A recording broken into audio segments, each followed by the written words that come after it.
There's this constant companion we all have, one that's with us literally 24/7, narrating our entire lives. But have you ever really stopped to listen to that voice inside your head? Yeah, that one. The narrator that's always commenting on everything you do. But what is it actually doing up there? Is that voice your greatest ally? Or could it be the one thing that's secretly holding you back? See, this inner voice plays a lot of different roles. One minute, it's like your personal coach, helping you strategize your next big move. But the next, man, it can be your absolute harshest critic, replaying every tiny mistake on a loop.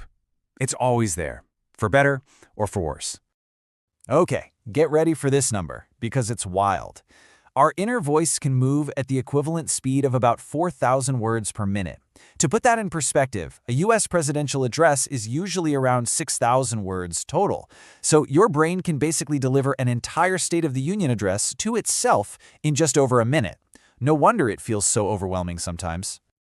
So this all leads us to the big question, right? Is this super fast inner voice our best friend or our worst enemy? Well, as it turns out, the answer is kind of both.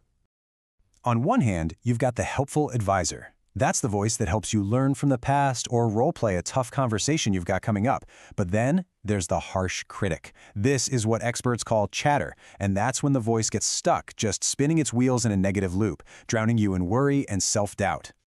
And let's be super clear here. Chatter isn't just having a negative thought. It's getting stuck in a cycle of them. It's when our brain's incredible ability to reflect on things turns against us, and instead of creating useful insight, it just creates a whole lot of stress and anxiety. And the fallout from unchecked chatter is really serious. It doesn't just stay in your head. When that chatter takes over, our ability to concentrate just shatters. Making simple decisions can feel impossible. We might get irritable or pull away from people, which, really strains our relationships. And it goes deeper. It can impact not just our happiness, but our physical health too. But here's the interesting twist in all this. That inner voice? It's not some kind of evolutionary mistake. It's actually one of the most powerful tools we've ever been given. It's a feature, not a bug. Just think of it like your own personal mental time machine. This is its main job. It lets you zip back to the past to replay experiences and pull out lessons, so you don't make the same mistake twice. And then it lets you jump forward into the future to run simulations and get ready for what's coming. It's pretty amazing, really. So maybe the best way to think about it is this. Your inner voice is a superpower. But just like any superpower, if you don't learn how to control it, it can do a lot of damage. The goal isn't to get rid of the voice, it's to learn how to be its conductor. So, how exactly do we do that? How do we get back in the driver's seat? Well, the good news is there's a practical toolkit we can all use, and it's broken down into 3 really simple categories. The toolkit is basically a 3-pronged attack. We've got tools you can use all by yourself, inside your own head. Then there are tools that involve other people. And finally, and this one might be the most surprising, we have tools you can find just by changing your physical environment. All right, let's dive into the first one, creating distance. When you're trapped in that chatter, you are zoomed in way, way too close to the problem. The very first step is to learn how to zoom out. So how do you actually zoom out? Well, first, try becoming a fly on the wall. Seriously, just picture yourself floating in the corner of the room, watching your situation unfold like it's a scene in a movie. What advice would you give that person on screen? And second, I know this sounds a little weird, but it's incredibly powerful. Try using your own name. So instead of saying, "I feel so overwhelmed," try saying, "Steve feels overwhelmed." That tiny little shift creates just enough mental space to break the cycle. Okay, tool number 2 is all about involving other people. We all have that instinct to vent when we're struggling, right? But it turns out who you vent to makes all the difference in the world. So on one side, you have what's called a co-ruminator. You know this person. They're the friend who gets just as spun up as you are, digging for all the negative details, which basically just pours gasoline on the fire. But on the other side, you have the chatter advisor. This person listens, they get it, but then they gently help you zoom out and start thinking about how to move forward. The lesson here is simple: seek out advisors, not co-ruminators. And that brings us to our third and final tool, organizing your physical environment.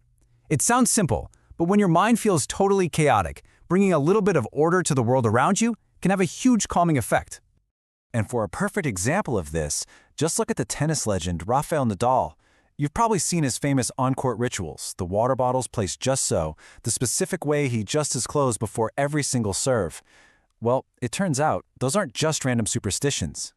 He actually explained it himself. He said these rituals are his way of managing the insane pressure of a match.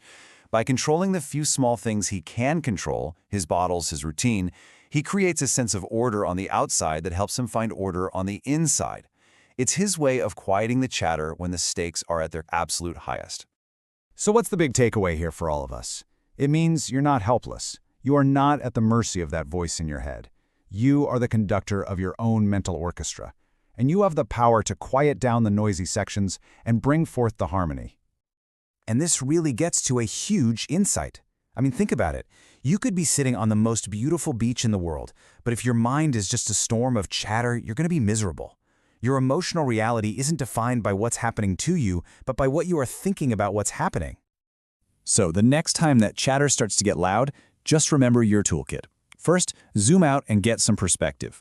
Second, find a real advisor to talk to, not just someone who will get stuck in the mud with you. And third, create a little order in your physical world. Hey, even just making your bed can help. At the end of the day, you've got both a helpful advisor and a harsh critic living up there in your head. The real question is, which one are you going to hand the microphone to? The choice is always yours.